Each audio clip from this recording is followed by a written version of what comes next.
Hello everyone, इस video में क्या स्टार्ट करेंगे हम क्लास 12th का अपना नेक्स्ट टॉपिक जो कि हमारा है डिटरमिनेंट। ठीक है, डिटरमिनेंट क्या होता है और निकालते कैसे हैं और ये आया कहाँ। जैसे मान लीजिए आपके पास हमें कोई मैट्रिक्स है, सिंपल सा है। जैसे मान लीजिए 2+2 है, 2 3 4 5 और आपसे पूछे कि इसकी वैल्यू क्या होगी, फिर पूछे इसकी वैल्यू क्या होगी, तो आप कहेंगे वैल्यू।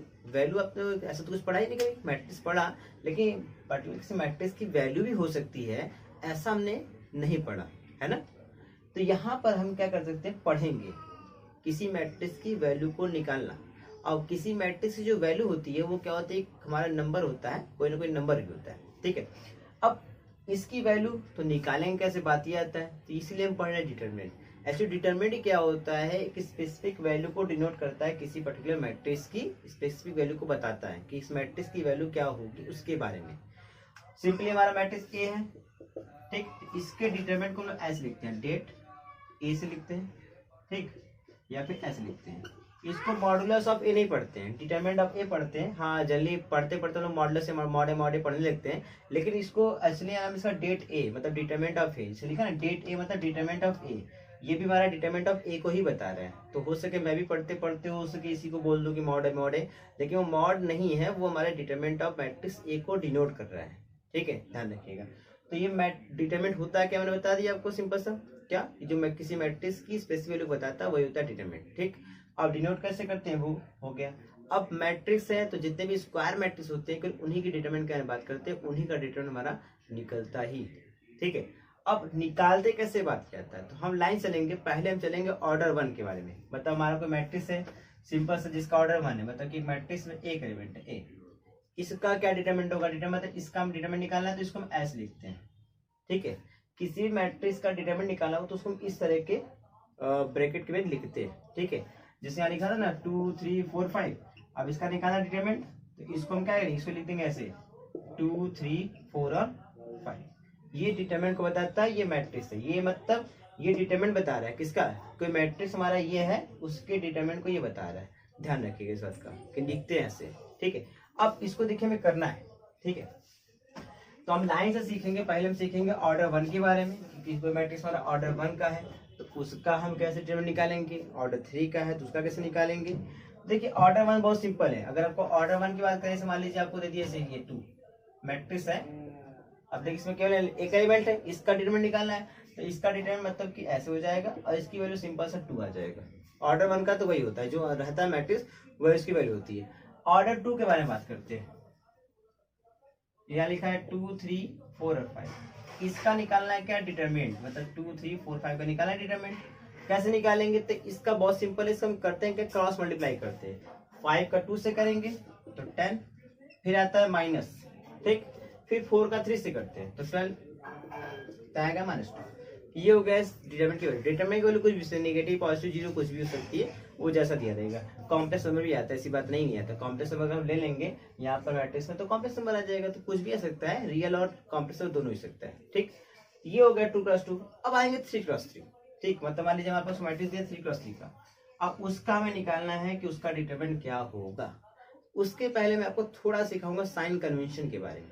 जैसे कि कोई मैट्रिक्स हमारा 3 से ऑर्डर करता है, ये हमारा पहला A11 होगा, 1 2 होगा, 1 3 होगा, ये 2 1 2 2 2 3, ये 3 1 3 2 और 3 3, है ना, यही होगा प्लेस।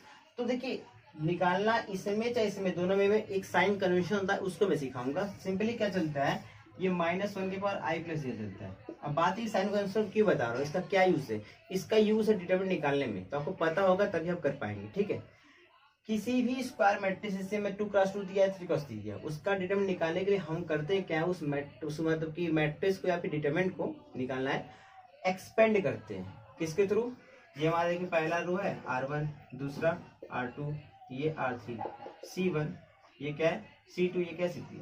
तो किसी भी मैट्रिक्स का डिटरमिनेंट निकालने के लिए हम क्या करते हैं, उस मैट्रिक्स को एक्सपेंड करते हैं, किसी भी रो या किसी भी कॉलम के थ्रू एक्सपेंड करते हैं। मान लो हमने R1 के थ्रू कर दिया तब निकाल लिया, R2 कर दिया, R3, किसी भी कॉलम है किसी भी रो के थ्रू आप एक्सपेंड करेंगे, मैट्रिक्स का जो डिटरमिनेंट होगा वो सेम आता है, अलग बिल्कुल नहीं आता। इस बात का आप ध्यान रखिएगा। ठीक है, अब एक्सपेंड करने में हम करते हैं क्या है, जिस भी रो या जिस भी कॉलम के थ्रू एक्सपेंड करते हैं उस रो या उस कॉलम का पर्टिकुलर एलिमेंटों का एक साइन होता है, उसको हम यूज करते हैं। ठीक है, अब वहां पे पर्टिकुलर प्लेस का साइन क्या होता है पहले उसके बारे में देख लेते हैं, फिर हम आगे देखते हैं कि इसको निकालते कैसे। तो देखिए हर एक प्लेस का साइन कहता है -1 की पावर i+j। मतलब अगर पहला प्लेस है तो देखिए पहला प्लेस मतलब 1 1, i के वैल्यू j के वैल्यू रखिए, 1 + 1 क्या 2, -1 का स्क्वायर आ जाएगा पॉजिटिव। अब देखिए दूसरा प्लेस 1 + 2 3, -1 का क्यूब कितना होगा माइनस।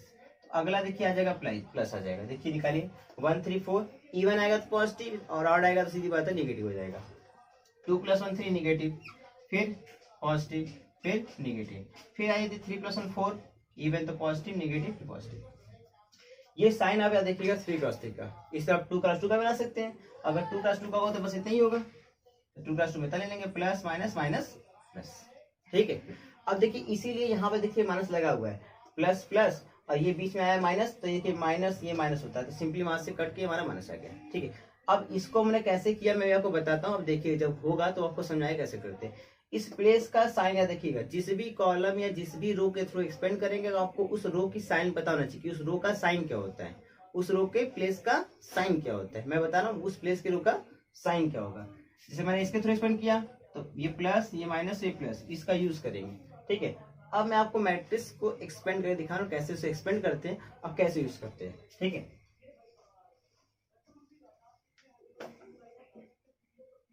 जैसे मान लीजिए हमारे पास ये मैट्रिक्स है, ठीक, हम क्या करते हैं इसे एक्सपेंड करते हैं। ठीक है, R1 के थ्रू मैं क्या कर रहा हूँ पहले एक्सपेंड कर, R1 मतलब पहला रो कौन सा है ये है, इसके थ्रू एक्सपेंड कर रहा हूँ। तो एक्सपेंड करने पहला आएगा A11, तो लिखेंगे यहाँ पे क्या A11।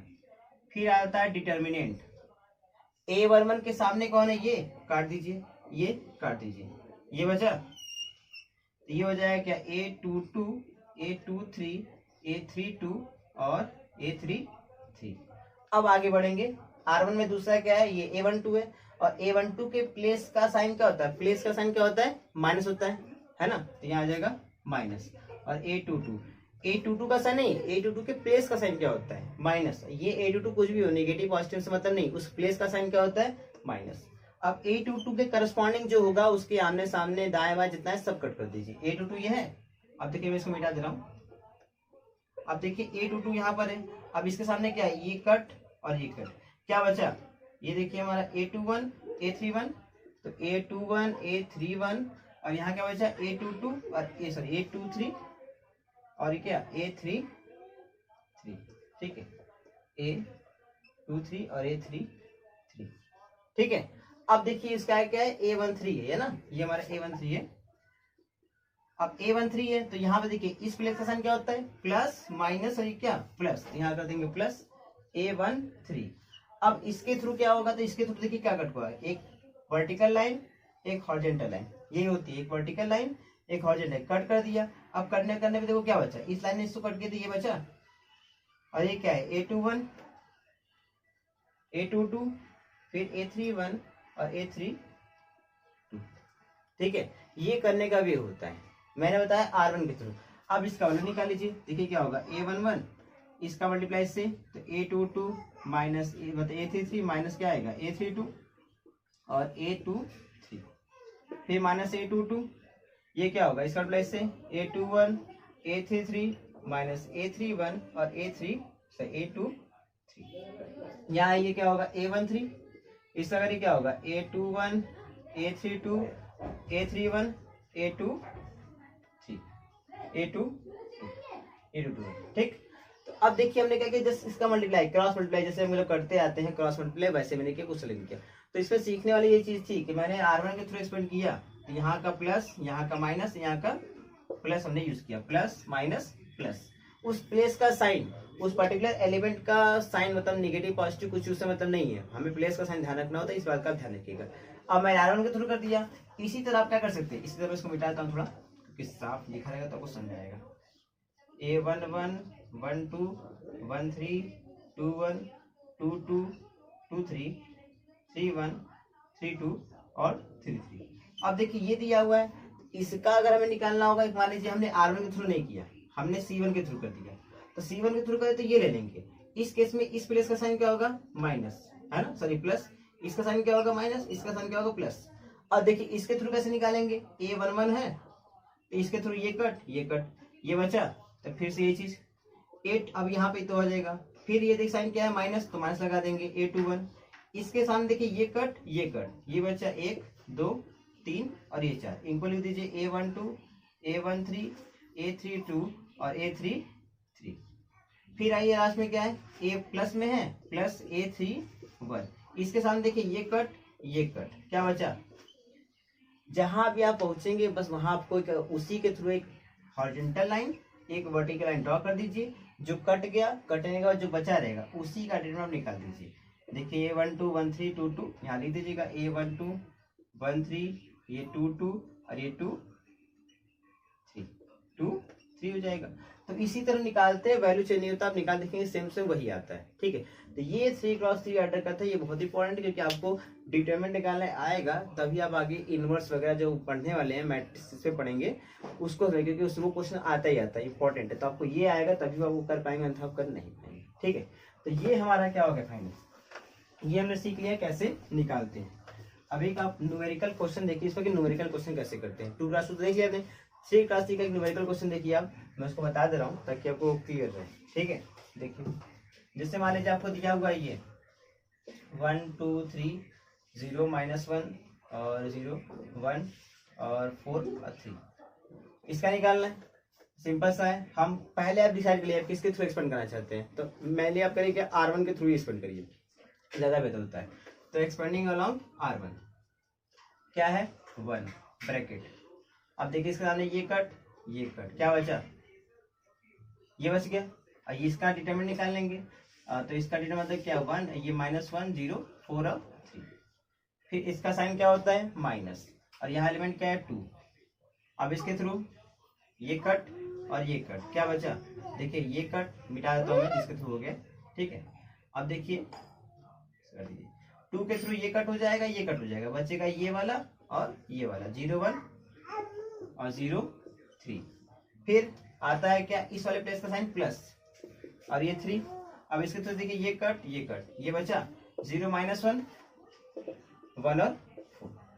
अब इसको सॉल्व करिए, ये कितना आ जाएगा -3 और ये सिंपली 0 तो -3 आ जाएगा। 1 से इंटू करते क्या -3 आ जाएगा, -2 ब्रैकेट 3 का 0 से 1 का 0 से पूरा 0 हो जाएगा, +3 4 का 0 से 0 -1 का -1 से -1 तो जाएगा +1।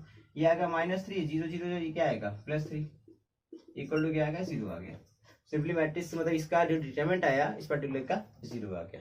ठीक है, तो ये हमारा हमने अभी तक क्या सीख लिया, कैसे सब निकालते हैं, मतलब कि डिटरमिनेंट क्या होता है वो सीख लिया। ऑर्डर 1 का कैसे निकालेंगे, ऑर्डर 2 का कैसे निकालेंगे, ऑर्डर 3 का कैसे निकालेंगे। साथ साथ ये ध्यान रखिएगा मैट्रिक्स का जो मतलब कि एक तरह से स्क्वायर मैट्रिक्स का डिटरमिनेंट निकालते हैं, किसी और का डिटरमिनेंट नहीं निकालते हैं। ठीक, तो ये टोटल हो गया। अब हम इसके आगे पढ़ेंगे प्रॉपर्टीज ऑफ डिटरमिनेंट के बारे में पढ़ेंगे, प्रॉपर्टीज क्या होता है डिटरमिनेंट का। ठीक है, चलिए अब हम पढ़ेंगे आगे क्या प्रॉपर्टीज ऑफ डिटरमिनेंट के बारे में, कि डिटरमिनेंट की क्या क्या प्रॉपर्टीज होती हैं, उन्हें हम लाइन बाय लाइन स्टडी करेंगे और हर एक पे क्या करेंगे एग्जांपल हम देखते भी चलेंगे। ठीक है, देखिए सबसे पहला प्रॉपर्टी क्या होता है, सबसे पहला प्रॉपर्टी होता है कि डिटरमिनेंट के, मैं बोल दे रहा हूँ, डिटरमिनेंट के किसी भी रो और कॉलम, मतलब कि डिटरमिनेंट में क्या किया जाए, रो और कॉलम को अगर इंटरचेंज किया जाए तो जो वैल्यू होता है डिटरमिनेंट का, जो वैल्यू होता है क्या डिटरमिनेंट का, वो इंटरचेंज नहीं होता है। ठीक है, मतलब किसी भी रो या कॉलम को हम इंटरचेंज कर ले एक दूसरे से। सिंपल सा कर दीजिए कि हमारे पास एक मैट्रिक्स है ए, दिया है क्या 2 3 4 और 5। अब मान लीजिए मैंने इसको रो कॉलम को इंटरचेंज कर लिया। अब मैट्रिक्स में रो और कॉलम को इंटरचेंज करना मतलब क्या, उसका ट्रांसपोज निकालना होता है, सिंपल सी बात है। ठीक, तो निकालिए क्या आएगा, ये 2 3 4 और 5 हो जाएगा। तो दोनों की जो वैल्यू है ना, किसका, इसका ए डैश का डिटरमिनेंट साथ ही साथ ए का डिटरमिनेंट, दोनों ही क्या होगा सेम होगा, मतलब कि के होगा कुछ ना कुछ सेम ही होगा, ध्यान रखिएगा। निकाल देख लीजिए 5 2 10 और 4 3 12 आया -2। इसका निकालिए 5 2 10 और 4 3 12 आया -2। देखिए दोनों का क्या है सेम है ना। तो पहला है कि इफ यू चेंज, मतलब कि if you change any rows और column then the value of determinant should not be change, मतलब कि चेंज नहीं होता है, पहली प्रॉपर्टी। उसके बाद देखिए ये तो पहला प्रॉपर्टी हो गया। सेकंड हम बात करते हैं अपना मैट्रिक्स मतलब डिटरमिनेंट के सेकंड प्रॉपर्टी के बारे में। देखिए सेकंड प्रॉपर्टी हमारा क्या होता है, ये सिंपल सा है। अभी तक हमने क्या सीखा कि किसी भी रो और कॉलम को इंटरचेंज करेंगे एक दूसरे से, मतलब ट्रांसपोज लेंगे तो जो हमारा डिटरमिनेंट होता है उसको कोई इफेक्ट नहीं पड़ता है। ठीक, लेकिन अगर किसी दो रो को, मतलब किसी एक रो को दूसरे रो से या किसी एक कॉलम को दूसरे कॉलम से, ठीक है, रो को रो से कॉलम कौन से अगर इंटरचेंज करेंगे तो जो साइन होता है डिटरमिनेंट का वो बदलता है। न्यूमेरिकल वैल्यू सेम रहती है, बदलता क्या है साइन। जैसे मान लीजिए आपके पास एग्जांपल ले लीजिए, एक हमने ले लिया इसका 2 3 4 5, इसका निकालिए डिटरमिनेंट, देखिए क्या आएगा 5 2 10 और 4 3 12 आया -2। आप क्या करिए इंटरचेंज कर दीजिए R1 को R2 से, इंटरचेंज करने पर तो क्या R1 की जगह R2 R2 की जगह R1 रख दीजिए, तो क्या हो जाएगा ये 4 5 और ये हो जाएगा 2 3। अब निकालिए डिटरमिनेंट, 3 4 जा 12 और 2 5 जा 10, देखिए 2 आया। तो देखिए न्यूमेरिकल वैल्यू सेम है, साइन खाली बदलता है।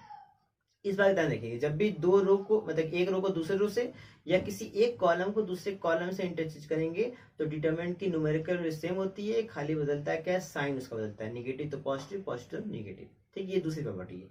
तीसरी प्रॉपर्टी क्या है? तीसरी प्रॉपर्टी देखिए ये है कि कोई हमारे पास डिटरमिनेंट दिया हुआ है, ठीक है, सिंपल सा ये 2 3 और यहाँ पे लिखा है क्या 2 3। आपको एक चीज यहाँ दिख रहा हो खासियत कि यहाँ जो कॉलम C1 है और सॉरी यहाँ जो रो R1 है और जो R2 है वो दोनों इक्वल, देखिए जो रो 1 है वही रो R2 भी है ना, दोनों रो से में।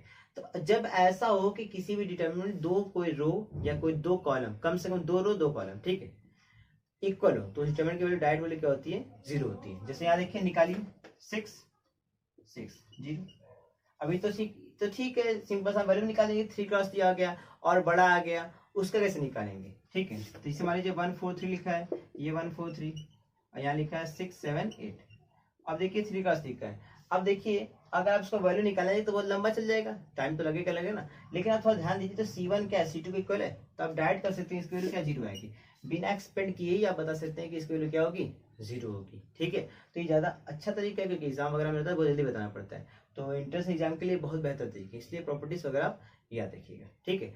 तो ये तीसरा प्रॉपर्टी क्या था, कोई भी दो रो या कोई दो कॉलम या तीनों कॉलम तीनों रो अगर सेम हो गया तो डिटरमिनेंट की वैल्यू क्या हो जाएगी 0 हो जाएगी, ठीक है।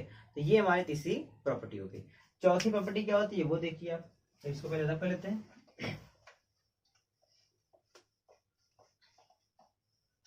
देखिए चौथी प्रॉपर्टी क्या होती है, चौथी प्रॉपर्टी ये होती है कि कोई डिटरमिनेंट दिया हुआ है, ठीक है, समथिंग, उसमें क्या k मल्टीप्लाई है, a यहाँ पे b और यहाँ पे k c, ये दिया है क्या a1 b1 c1 और ये a2 b2 c2। आपको दिख रहा होगा ये जो k है इस पर्टिकुलर रो में मल्टीप्लाई है, ये जो होता है इक्वल टू होता है k times a b c a1 b1 c1 और a2 b2 और c2 की। मतलब कि जो कोई हमारा डिटरमिनेंट दिया रहेगा उसमें पर्टिकुलर किसी रो में या किसी कॉलम में अगर कोई कांस्टेंट मल्टीप्लाई है तो वो समथिंग क्या होता है k टाइम्स होता है उस पूरे, जो हमारा k बाहर को निकालेंगे इससे कहा तो हम k को कॉमन कर सकते हैं, कहाँ से R1 से, तो पूरे जो डिटरमिनेंट होगा उसके k टाइम्स k इक्वल हो जाता है। तो यहाँ से एक प्रॉपर्टी हम सीखेंगे, क्या सीखा हमने कि हम किसी भी डिटरमिनेंट से किसी भी पर्टिकुलर एलिमेंट को किसी भी रो या किसी भी कॉलम से कॉमन कर सकते हैं, किसी भी रो से कॉमन कर वो तीनों में होना चाहिए, ठीक है, अगर कॉलम से तो पूरे कॉलम में होना चाहिए। देखिए यहाँ से लिखा हुआ है 4 6 8, यहाँ 1 2 3 और 1 4 और 9 ऐसे लिखा है। अब देखिए 4 6 8 तीनों क्या 2 से डिविजल है, मतलब यहाँ से 2 कॉमन हो जाएगा, अब 2 कॉमन हो जाए तो क्या हो जाएगा ये 1, ये 2 3 6, मतलब ये 2 4 हो जाएगा और 2 3 6 2 4 जा, और यहाँ पे क्या आ जाएगा आपका 1 2 3 और 1 4 9। सिंपली क्या किया हमने, देखा हमने R1 से 2 को कॉमन करे तो लिखेंगे टेकिंग कॉमन 2 फ्रॉम R1, अगर होगा तो, नहीं तो नहीं, ठीक है, ध्यान रखिएगा। ये निकाल लिया हमने। अब देखिए आप कोई भी कुछ कॉमन है, कुछ भी कॉमन है, सिंपली कैसे वैल्यू निकालते हैं बस निकालते हैं। ये हमने क्या सीखा, कॉमन करना सीखा है, कैसे कॉमन करते हैं। अभी और भी चीज हम सीखेंगे आगे, तो ये देखते हैं। तो ये हमारा फाइनली प्रॉपर्टी 4 हो गया। इसके बाद देखिए प्रॉपर्टी 5 प्रॉपर्टी जो प्रॉपर्टी होती है वो ये कहता है किसी भी डिटरमिनेंट को दो हमारे डिटरमिनेंट के सम में ब्रेक कर सकते हैं, किसी भी डिटरमिनेंट को दो डिटरमिनेंट के सम में ब्रेक कर सकते हैं। कैसे, जैसे आपको कोई डिटरमिनेंट ऐसे दिया हुआ है a b c, यहाँ दिया है x प्लस 2, यहाँ से दे दिया मान लीजिए a plus 2x b plus 2y और c प्लस 2z, और यहाँ दे दिया क्या है x y और z दे दिया। अब देखिए आपको दिख रहा होगा एक चीज, जो R2 है उसमें 2x 2y 2z, a plus है b प्लस है c प्लस है, इसको हम ऐसे लिख सकते हैं a b c a b c x y z, और यहाँ पे सकते हैं क्या plus 2 times a b c, इसको लीजिए 2x 2y 2z a b sorry x y Z.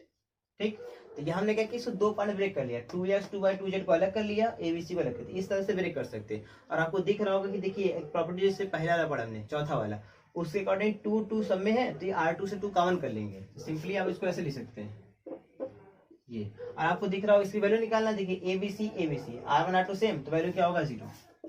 यहाँ पे देखिए XYZ सेम है, R2 R3 सेम है, तो इसकी वैल्यू क्या 0, सिंपली वैल्यू क्या आ जाएगी 0।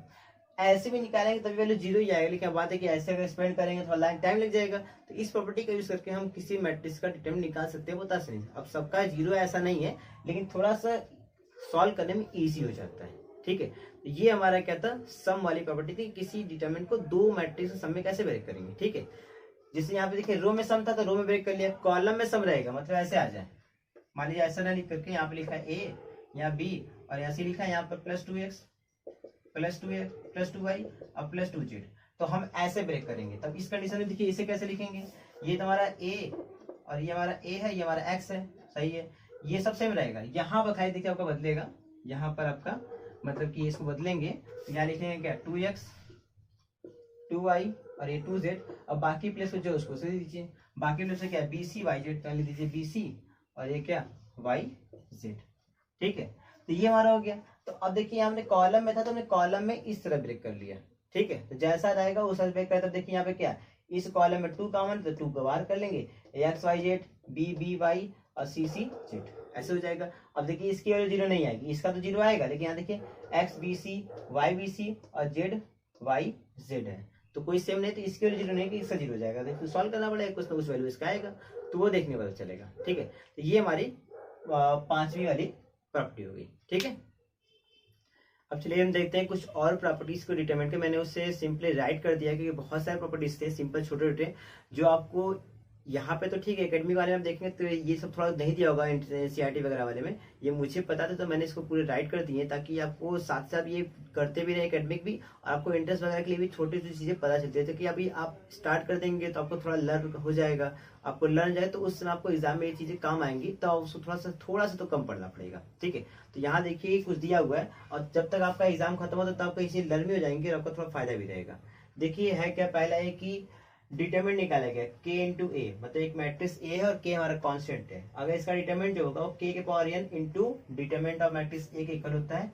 ए जो होता है मैट्रिक्स होता है हमारा किसका, ऑर्डर n का होता है, तो n हमारा वही n ही होता है। ठीक है, मान लीजिए हमारे पास कोई मैट्रिक्स है 2x2 ऑर्डर का, तो n की वैल्यू क्या हो जाएगा 2 हो जाएगा, k हमारा कोई कांस्टेंट होगा, तो ये प्रॉपर्टी है, याद रखिएगा। ठीक, 7th वाली है कि इफ ईच एलिमेंट ऑफ रो और कॉलम ऑफ डिटरमिनेंट इज 0, मतलब कि किसी डिटरमिनेंट दिया है उसमें कोई रो के पूरे एंट्रीज या किसी कॉलम की पूरी एंट्रीज अगर 0 हो जाएगी तो जो हमारा डिटरमिनेंट होगा उस पूरे मैट्रिक्स का वो क्या होगा 0 हो जाएगा। तो ये बोला था इट्स वैल्यू इज 0, डायरेक्ट आप 0 लिखेंगे, कहने होता है ऐसे दे दिया 0 0 0 1 2 3 अब 4 5 6, कहता है इसे डिटरमिनेंट निकालो, तो डायरेक्ट आप कहेंगे 0, क्यों, क्योंकि इसकी जो R1 की एंट्रीज है सारे 0 है।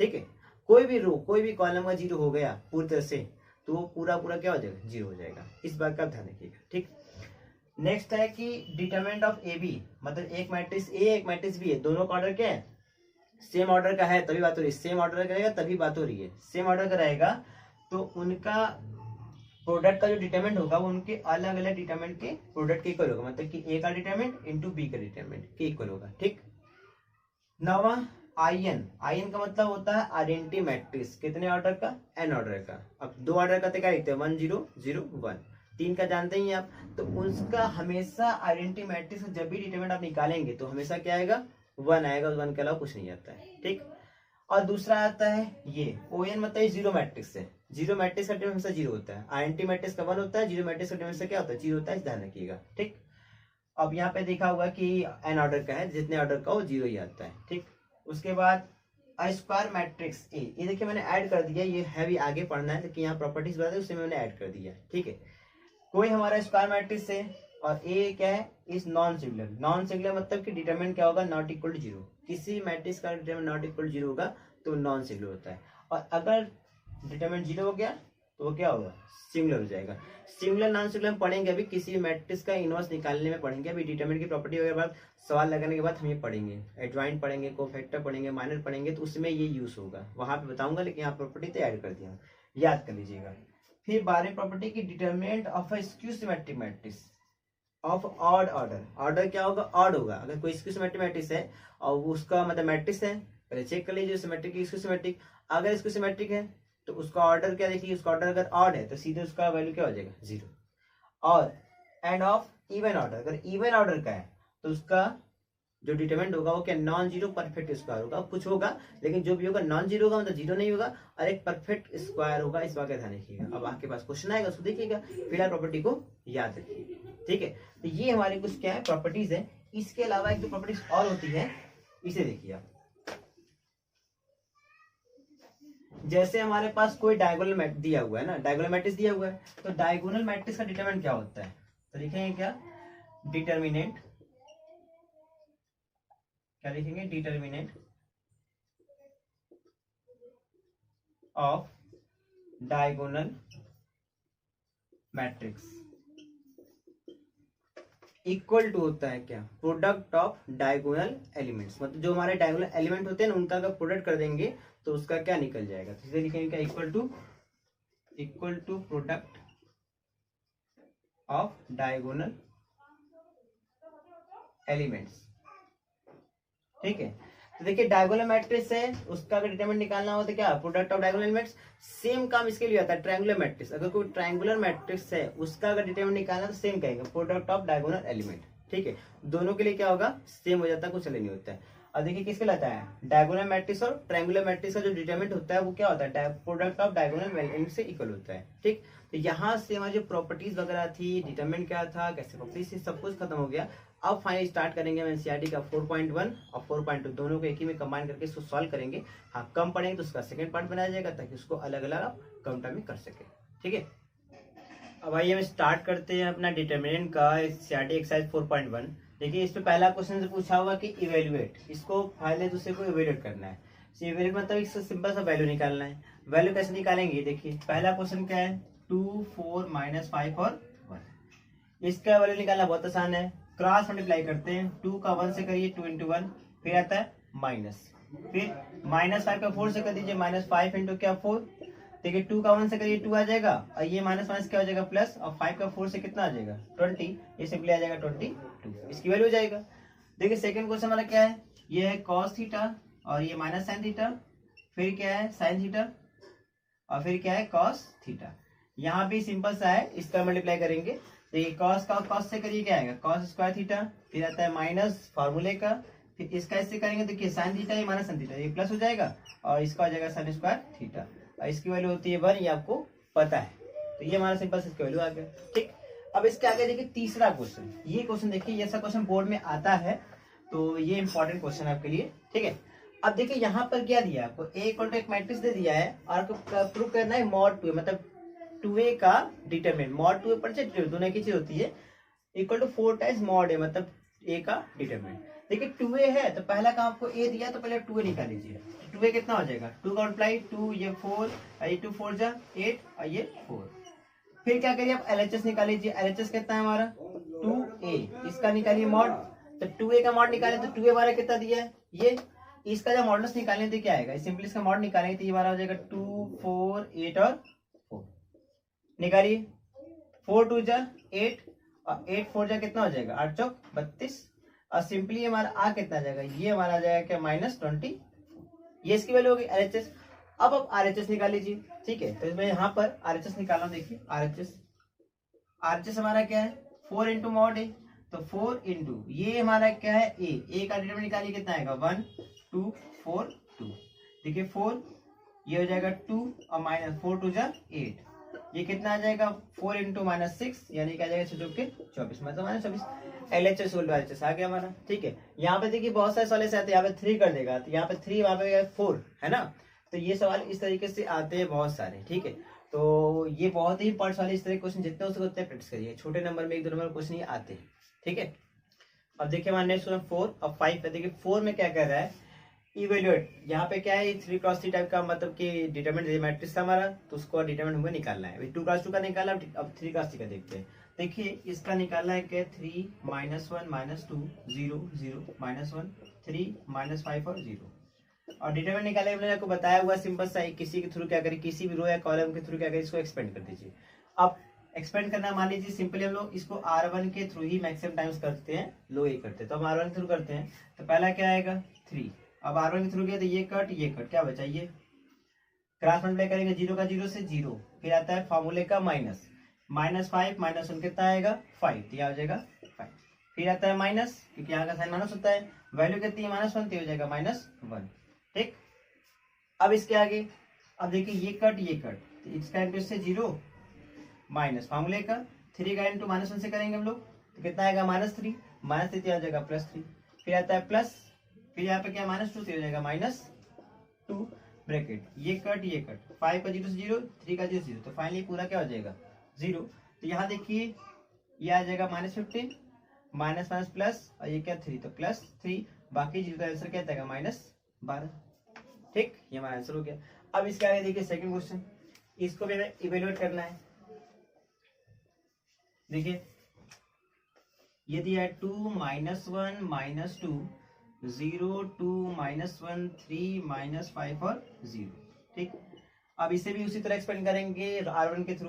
पहला 2 है, ये कट क्या बचा ये, तो 0 का 2 से 0 माइनस फॉर्मूले का -5 का -1 से करेंगे। ठीक है, तो यहाँ देखिए -5 का जैसे -1 से आप करेंगे तो ये आ क्या जाएगा, ये हमारा आ जाएगा सिंपल सा 5, मतलब क्वेश्चन दोनों देखने से मिल रहा था। -5 -1 कितना आ जाएगा 5, तो सिंपल हो जाएगा 5। फिर आता है माइनस, यहाँ है -1 तो हो जाएगा -1, और यहाँ क्या हो जाएगा ये कट, फिर 0 का 0 0 और 0, और ये क्या माइनस +3 हो जाएगा। फिर प्लस जाएंगे -2 का, अब देखिए 5 का 0 से 0, यहाँ पे माइनस, फिर 3 का 2 से 6, अब देखिए ये हो जाएगा -10, ये प्लस यानी कि +3, और ये -2 -6 कितना आ जाएगा +12, 12 3 15 -10 +15 ये कितना आ जाएगा 5। ठीक, माइनस प्लस 6 दूना के 12, यहाँ पे 12 3 15 में 10 गया तो 5 आ गया, तो ये इसका फाइनल आंसर हो जाएगा। ठीक, अब एक और क्वेश्चन देखिए। ठीक, ये फिफ्थ वाला, इसका डिटरमिनेंट इसके डिटरमिनेंट के इक्वल है, तो बताइए यक्स क्या होगा। तो इसका डिटरमिनेंट निकालिए, कितना आएगा 2 × 1 2 -5 × 4 20, ये आ जाएगा कितना 2x², अच्छा जो कि 24, ये क्या -18, और इसको दे दीजिए +24 हो जाएगा इक्वल टू क्या 2x², तो ये इम्प्लाई कर देगा यहाँ से 2x² कितना आ जाएगा, ये देखिए आ जाएगा 6, तो x² कितना आएगा सिंपली आ जाएगा 103, 24 18 6 आ जाएगा, यक्स यहाँ से सिंपली क्या आ जाएगा +-1/√, ठीक है, ये हमारा क्या सिंपली x का वैल्यू हो जाएगा। ठीक है, तो इसमें जितने डिफरेंट टाइप क्वेश्चन मैं हर तरीके के क्वेश्चन को बताने का प्रयास कर रहा हूँ। ठीक है, तो अब देखते रहो नेक्स्ट क्वेश्चन। अब देखिए हमारा नेक्स्ट क्वेश्चन है, इसमें क्या करना है, इसे इवेल्युएट करना है कि कितना वैल्यू इसका होगा। देखिए इवेल्युएट करना है 3x का, वो दिख रहा होगा। इवेल्युएट कैसे करेंगे, सिंपल से एक्सपेंड कर दीजिए R1 के थ्रू। पहले देखिए 0 है, जब यही 0 तो बाकी सारे एलिमेंटों को करने का आवश्यकता नहीं, क्योंकि बाकी सारे एलिमेंट अल्टीमेटली क्या ऐसे मल्टीप्लाई होंगे तो 0 हो जाएंगे। नेक्स्ट आगे क्या होता है माइनस साइन अल्फा, ये क्या होगा ये कट, इसका इंटू इससे 0 माइनस इसका इंटू इससे ये क्या होगा cos alpha into sine beta. ठीक, फिर आता है प्लस, तो ये क्या है देखिए माइनस से कॉस अल्फा तो हो जाएगा माइनस कॉस अल्फा, फिर क्या आएगा ये कट, इसका इंटू इससे करेंगे तो माइनस प्लस हो जाएगा साइन अल्फा, और क्या हो जाएगा साइन बीटा, और उधर क्या हो जाएगा -0 क्योंकि ये 0 है। ऑप्शन पे देखिए क्या है, मल्टीप्लाई करिए खत्म, माइनस क्या प्लस, तो ये देखिए क्या है साइन अल्फा साइन बीटा और कॉस अल्फा, ये कितना है माइनस में कॉस अल्फा और साइन अल्फा और साइन बीटा, और आप देखेंगे दोनों ही क्या है सेम है, मतलब देखिए cos alpha cos sine alpha sign beta, ये पूरे से कट जाएगा तो फाइनल आंसर क्या आएगा 0 आएगा। तो इस तरीके से हमने क्या आपको क्या इसमें पूरी वीडियो अपने डिटरमिनेंट के बारे में सीख लिया, प्रॉपर्टीज बहुत मोस्ट प्रॉपर्टी सीख लिया, और 4.1 हमारा फाइनली खत्म। नेक्स्ट पार्ट में क्या करेंगे 4.2 जो कि बहुत ही इंपॉर्टेंट है, वहां से क्वेश्चन हर साल बोर्ड में आते हैं, उन्हें हम क्या करेंगे स्टडी करेंगे। तो मिलते हैं नेक्स्ट वीडियो में।